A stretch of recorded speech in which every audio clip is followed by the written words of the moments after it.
Well, then, it's time. There it is.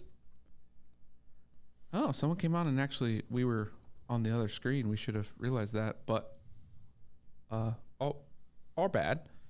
We actually had someone in our chat for the first time. Do you know that guy? I can't really see it, but let's break down Dak Prescott's missed reads. I watched a video about Dak not knowing how to read defenses properly and makes high school quarterback mistakes constantly. Yeah, Dak likes to miss reads. What can you say about that quarterback? I think there's something to that. I think there's something to Dak trying to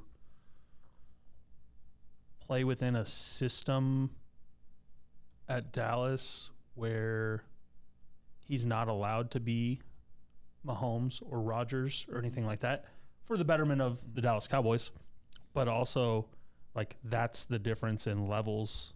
Like, Dak is not a top-tier quarterback because of a full understanding of those things, and whether that's natural ability in combination with awareness. You know, like Madden has the awareness thing, and I think at times when you're watching the Cowboys, it feels like Mahomes has the timing and the awareness and, like, those factors, the it factor, if you will, where Dak can make plays throughout a game, but you're always a little on edge of whether, you know, are we going to make the big play at the big time, or are we going to make the big mistake at the big time?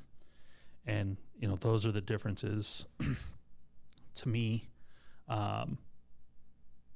But I think that, you know, if specifically this year, if you go watch Mahomes, Allen, Dak, any of those guys, all of those, and not to put Dak in with those two guys, but like those two guys specifically have turned the ball over in the red zone, and more so at times where you would not expect it than they have in any other years in their career. It's true. Now their teams are still very successful because of things that they can also do to bring their team back and at the end of games to close games.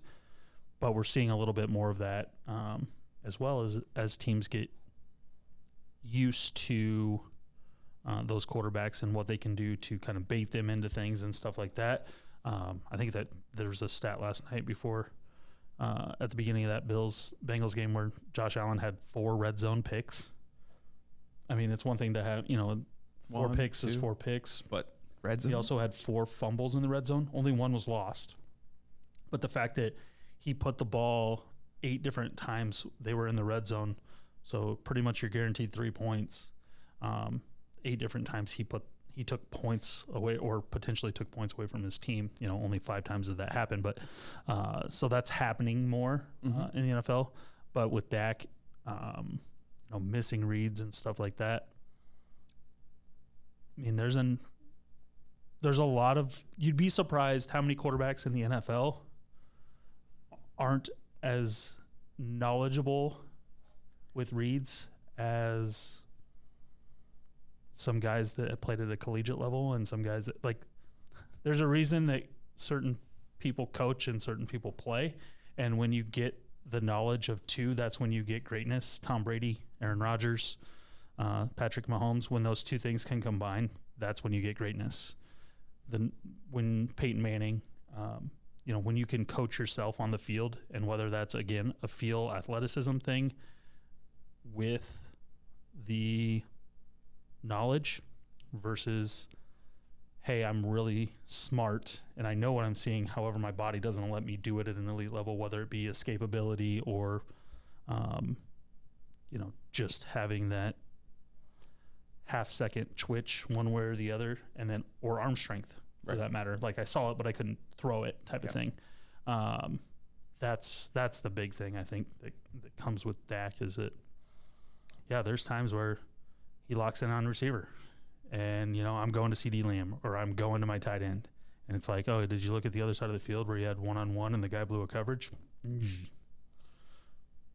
probably happens a little bit more, but it happens to everyone, just because you're so locked into certain things and maybe what you saw on film, and then the defense gave you a wrinkle or anything like that. But yeah, I would definitely say that it happens to Dak more than it happens to those other guys. I'll just do a test that the defense knows these things too. Okay, so they're going to do things Yeah. to make the read harder. Like Yeah. it's not just all on Dak again. But if that's his weakness, I don't know Dak that well in terms of his game. If that's his weakness, teams are going to do a lot more to make that harder. So Right. good point there. Because the big thing is like, so if Dak is showing Black true Hebrew. Yeah. If Dak is showing those things, like you said, they're going to disguise coverages more, try to do more with blitz packages and stuff like that. Whereas like Mahomes, Brady, Rodgers are really good against the blitz for multiple reasons. One, they have elite guys on receiving levels. They've practiced it a lot. And also, if you're trying to disguise something, that means that you're out of position at the point of disguise because you're showing something that you don't want to be in. So if they figure out what it is, you're screwed. You're screwed. And that's why teams don't disguise against them, therefore making the game easier for them because they've taken your strength and made it your weakness. And therefore, oh shit, we can't blitz. Oh shit, we can't disguise because we can't get our guys where they need to. We just need to make them matriculate the ball down the field. And as you see, Tom Brady this year, Mahomes, when he's struggled, is when you make those guys just make the simple plays, sometimes it's hard for them because they're so used to being able to make the defense make a mistake and find a guy wide open, bring a blitz, leave a guy open, that sometimes it's the very simple throws and the very simple plays that they struggle with the most because that's not when they're at their best. They're at their best in 2-minute drill. They're at their best when in crunch time. They're at the best when somebody's at their feet. Like Right. And it has to be frustrating also as a quarterback to just be always dinking and dunking. 100%. It has to be. When you're that skilled, right? Like when you know I can just go throw a bomb if I really wanted to. And the defense is saying, no, we're just going to do this. But also I think key to all of that is inside pressure. So you have to do that, but you have to be able to have some type of pressure. Otherwise, they can just pick you apart. 100%. So, But if you look at Iowa, like that's why Iowa is successful in college football. One, you don't play as many elite quarterbacks. Iowa makes you go down the field, and if you can stay disciplined, just B plus type of grade out. Throw a 5-yard hitch. Throw a 5-yard hitch. Run for 4 yards. Throw a 5-yard hitch. Hit a curl. Hit a guy in the middle of the field.